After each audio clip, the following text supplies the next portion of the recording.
Assalamualaikum warahmatullahi wabarakatuh. Pada kesempatan kali ini, saya akan memaparkan bagaimana proses penciptaan manusia menurut ilmu sains. Sebelumnya, perkenalkan, nama saya Zulfa Afanada dari kelas TMT 6A dengan NIM 12620420377. Air mani atau nutfah dalam tahapan-tahapan perkembangan manusia disebutkan dalam Al-Quran pada surat As-Sajdah ayat 8 sebagai berikut. A'udzubillahi minasyaitonirrajim. Bismillahirrahmanirrahim. Tsumma ja'alnahu nutfatan fi qararin makin. Yang artinya, kemudian kami menjadikannya air mani atau yang disimpan dalam tempat yang kokoh atau rahim. Quran Surat As-Sajdah ayat 8. Belum proses fertilisasi terjadi, jutaan sel sperma laki-laki terpancar pada satu waktu dan menuju sel telur wanita yang jumlahnya hanya satu dalam setiap siklusnya. Dari jutaan sel sperma yang masuk, hanya 1000 sperma yang berhasil mencapai sel telur.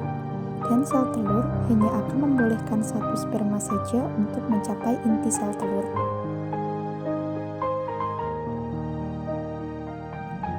Ketika sperma dari laki-laki bergabung dengan sel telur wanita, maka akan membentuk sel tunggal. Sel tunggal inilah yang dikenal sebagai zigot dalam ilmu sains, dan zigot ini akan berkembang biak dengan membelah diri hingga akhirnya menjadi segumpal daging yang melekat pada dinding rahim.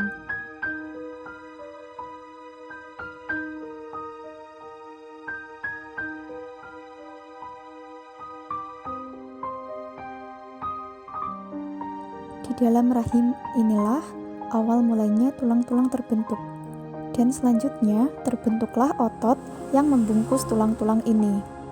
Ketika jaringan tulang rawan embrio mulai mengeras, maka sel-sel otot yang ada di sekitar tulang-tulang akan bergabung dan membungkus tulang-tulang tersebut.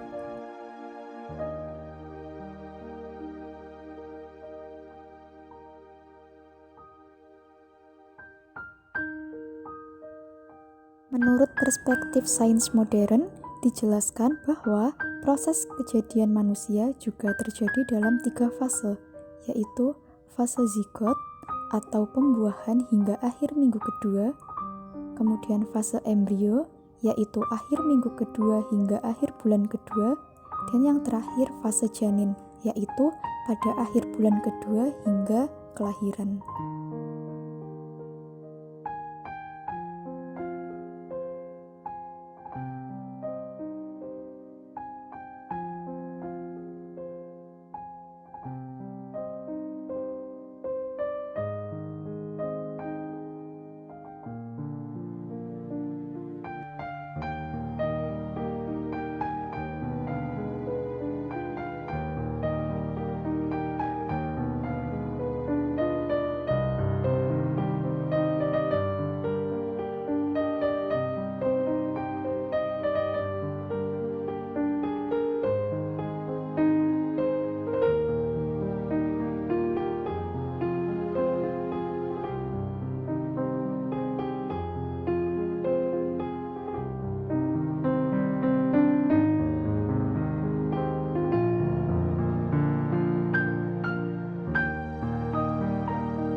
Sekian penjelasan materi dari saya.